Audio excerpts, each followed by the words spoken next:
Hi everyone, welcome to my channel. It's me Ashish. आज की video में बात करेंगे क्लास 9 का सोशल साइंस के इकोनॉमिक्स का chapter number 1 the story of village Palampur में। आज हम 6 फैक्टर पढ़ेंगे the capital needed for farming. So इसको स्टार्ट करते हैं। इसमें फर्स्ट पॉइंट क्या आता है हमारा, the capital needed for farming. मतलब टॉपिक का नाम क्या है 6 पॉइंट का, the capital needed for farming means farmers को अपनी कैपिटल अरेंज करनी पड़ती है। Most small farmers have to borrow money to arrange the capital. जो स्मॉल फार्मर्स जो होते हैं वो मनी को उधार लेते हैं, बोरो करते हैं अपनी कैपिटल को अरेंज करने के लिए। दे बोरो फ्रॉम लार्ज फार्मर और द विलेज मनी लेंडर और द ट्रेडर्स। वो किससे पैसा लेते हैं, या तो जो बड़े बड़े फार्मर्स होते हैं या विलेज मनी लेंडर्स होते हैं, ट्रेडर्स होते हैं, उनसे जो उसको देते हैं, इनपुट्स देते हैं जो कल्टीवेशन के लिए उनको यूज़ होते हैं। The rate of interest on such loan is very high. जो रेट ऑफ इंटरेस्ट होता है इन लोन्स का वो बहुत ज़्यादा हाई होता है। They are put the great stress to repay the loan. तो इसमें उनको बहुत दिक्कत होती है इस लोन को रीपे करने में। मतलब उनकी कैपिटल अरेंज करने के लिए उनको लोगों से उधार पैसा लेना पड़ता है। इसमें नीचे एक एग्जांपल भी दिया हुआ है। Savita is a small farmer. Savita जो है वो बहुत स्मॉल फार्मर है। वो अपने खेत में वीट कल्टीवेट करती है 1 हेक्टेयर में, और उसके लिए उसको किस चीज़ों की ज़रूरत होती है, सीड्स, फर्टिलाइजर एंड पेस्टिसाइड। उसके लिए उसको कैश चाहिए होता है उनको बाय करने के लिए और अपने जो फार्म की जो चीज़ें हैं उनको रिपेयर करने। She estimated that the working capital itself would cost of minimum of rupees 3000। Working capital कितनी होती है, रुपीज़ 3000 की उसको ज़रूरत होती है। She doesn't have money, उसके पास पैसा नहीं होता। वो डिसाइड करती है कि वो तेजपाल सिंह से पैसा लेगी, जो कौन है, एक लार्ज फार्मर। तेजपाल सिंह क्या है, वो एग्री हो जाता है सविता को लोन देने के लिए, और उसका इंटरेस्ट रेट कितना होता है 24%। वो बहुत हाई इंटरेस्ट रेट है। ठीक है।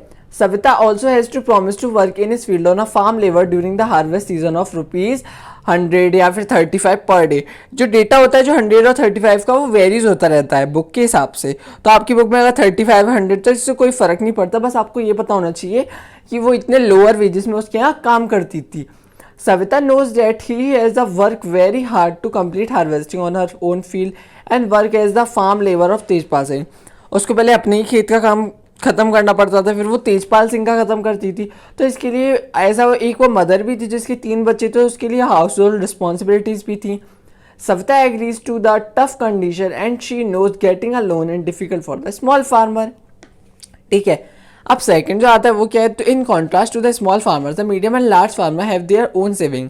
मीडियम और जो लार्ज फार्मर होते हैं उनके पास ओन सेविंग होती है फार्मिंग करने के लिए। They are thus to able to arrange for the working needed capital needed. वो अपने आप ही अरेंज कर लें जिस कैपिटल की उनको ज़रूरत होती है। How these farmers have their own saving. ठीक है। अब इन फार्मर्स के पास तो अपनी ओन सेविंग होती है, इसके बारे में हम अभी 7th में पढ़ेंगे। तो 7th आता है हमारा sale of surplus farm product. अब सरप्लस फार्म प्रोडक्ट की sale. Let us suppose that the farmers have produced wheat on their lands using the 3 factor of production। Farmer ने अपने यहाँ वीट को उगाया 3 फैक्टर प्रोडक्शन का यूज़ करके। The wheat is harvested and production is complete. Wheat harvest हो गई, production जो था वो कंप्लीट हो गया। उसके बाद में why do the farmers do with the wheat. अब जो फार्मर्स होते हैं वीट के साथ क्या करते हैं, they retain a part of the wheat for the family consumption. वो वीट को पहले तो अपनी फैमिली के लिए रखते हैं जितनी उनको ज़रूरत होती है, और जो बचा हुआ जो वीट होता है and sell the surplus wheat. और जो बचा हुआ वीट होता है उसको कहाँ बेच देते हैं, बाहर बेच देते हैं, गेहूँ को बाहर बेच देते हैं। Small farmers like Savita and Govind have little surplus wheat. जो स्मॉल फार्मर्स होते हैं जैसे सविता, गोविंद, उनके पास बहुत कम वीट होता है। तो वो because their total production is small, तो उनका जो खेत उनके पास कम, उनके पास पैसा भी नहीं है इतना, और जब वो उस पर हार्वेस्ट कर रहे हैं, अपनी ज़मीन पर हार्वेस्ट कर रहे हैं, तो उनका प्रोडक्शन भी कितना होगा, वो स्मॉल होगा। तो वो अपने फैमिली के साथ ही उसको बस शेयर कर पाते हैं। ठीक है। So it is the medium and large farmer who supply wheat to the market. So medium और लार्ज फार्मर जो होते हैं वो वीट को सप्लाई कर पाते हैं मार्केट्स में। आपकी बुक में ये फर्स्ट पेज पर ही the story of village Palampur chapter के पेज पर ही एक फोटो दिया हुआ है। उसमें क्या एक ब्लॉक काटा है, उसके पीछे गेहूँ रखे हैं। वो हमको क्या शो कर रहा है कि जो वीट जो है वो सप्लाई होने जा रही है मार्केट में। Next, the traders of the market buy the wheat and sell it further to shopkeepers in the towns and cities। जो किसान होता है वो किसको सप्लाई करता है, ट्रेडर को बेचता है, और ट्रेडर कहाँ सप्लाई करता है उसको, शॉपकीपर के पास, टाउन्स में, सिटीज़ में। Next, Tejpal Singh the large farmer. Tejpal Singh कौन है, एक बहुत बड़ा फार्मर है। As a surplus of 350 quintals of wheat. उसके पास 350 क्विंटल है वीट का फॉर ऑल हिज लैंड, उसकी पूरी लैंड पर। She sells the surplus wheat at the Raiganj market as good earning. वो अपनी वीट को कहाँ बेचता है, रायगंज मार्केट में, जिससे उसको अच्छी खासी अर्निंग हो जाती है। What does Tejpal Singh do with this earning. अब जो तेजपाल सिंह जो होगा वो इस अर्निंग का क्या करेगा, last year Tejpal Singh had put most of the money in his bank account. Last year क्या किया था, तेजपाल सिंह ने अपना सारा का सारा मनी कहाँ किया था, बैंक अकाउंट में डाल दिया था। मोस्ट ऑफ द मनी उसने अपना बैंक अकाउंट में डाल दिया, और जो बचा उससे वो किसको दे रहा था, जिन लोगों को जरूरत थी उनको उस पर लोन दे रहा था बहुत हाई इंटरेस्ट रेट पे। He also use the saving to arrange for the working capital farming for the next season. Same this year Tejpal Singh plans for his earning to buy another tractor. इस बार तेजपाल सिंह ने क्या सोचा कि जो उसकी अर्निंग हुई है उससे वो क्या खरीदेगा, एक ट्रैक्टर और खरीदेगा। Another tractor would increase has fixed capital. Another capital जो क्या होगा, अनदर ट्रैक्टर क्या होगा, वो उसकी कैपिटल को इंक्रीज करेगा। अब like Tejpal Singh other large and medium farmer sell the surplus farm products. अब जो मीडियम और जो लार्ज फार्म होते हैं वो क्या सरप्लस फार्म प्रोडक्ट जो सेल करते हैं। The part of the earning is saved and kept the buy capital in the next season. Such they are able to arrange for the capital in farming for their own saving. वो अपनी saving से अपनी capital खुद ही arrange कर लेते हैं। Some farmers might also भी use the saving to buy cattle trucks और टू सेटअप शॉप। कुछ फार्मर जो होते हैं वो ट्रैक्टर खरीदते हैं, कुछ कैटल खरीदते हैं, और कुछ क्या होते हैं शॉप अपनी सेटअप करने लग जाते हैं। फार्मिंग एक्टिविटीज़ में हमने अभी तक कितने 7 फैक्टर जो है हमने पढ़ लिए। अब आते हैं हम नॉन फार्म एक्टिविटीज़ इन पालमपुर। अब जो फार्मिंग एक्टिविटीज़ मीन फार्मिंग, अब फार्मिंग में क्या क्या होता था, खेती बाड़ी में क्या क्या चीज़ें थी वो हमने सारी अभी तक पढ़ ली। हम पढ़ेंगे non farming activities. We have learn about farming in main production activity in Palampur. वो मेन प्रोडक्शन एक्टिविटी थी पालमपुर की। We shall now take a look on the some of the non farm production activities. Only 25% of the people working in Palampur. पूरे पालमपुर में से सिर्फ और सिर्फ 25% people ही थे जो अदर एक्टिविटीज़ पर वर्क करते थे, एग्रीकल्चर को छोड़कर, मतलब खेतीबाड़ी को छोड़कर। फर्स्ट आता है dairy, the other common activity. Dairy जो थी वो other common activity. Dairy is the common activity in many families of Palampur. Dairy क्या थी, एक कॉमन एक्टिविटी थी पालमपुर के फैमिलीज के लिए, जिसमें बहुत सारी फैमिलीज के जो पीपल्स होते थे वो उसमें वर्क करते थे। People feed their buffaloes on various kinds of grass and the jowar and bajra to grow during the rainy season. The milk is sold in Raiganj. People जो पीपल्स होते थे वो बफेलोज को क्या खिलाते थे, ग्रास खिलाते थे, ज्वार खिलाते थे, बाजरा खिलाते थे, और उनका जो दूध होता था उसको रायगंज में सेल कर देते थे। The near by large village. अब जो नियर बाय लार्ज विलेज थी जो रायगंज, ठीक है, 2 traders from Shahpur town have set up collection cum chilling centres at Raiganj. जो 2 ट्रेडर थे शाहपुर के, उन्होंने क्या किया, कलेक्शन किया कहाँ का, रायगंज का, जिसमें जो मिल्क जो था वो सप्लाई होता था टाउन से लेके सिटीज़ तक। उन्होंने मतलब एक कलेक्शन किया कि कौन कौन से जो हैं वो सप्लाई करते हैं, मिल्क को ट्रांसपोर्ट करते हैं टाउन से लेके सिटीज़ तक। पहली कौन सी हो गई हमारी, डेयरी हो गई, मतलब जो गाय और जो भैंसों का जो दूध होता है उसको बेचना।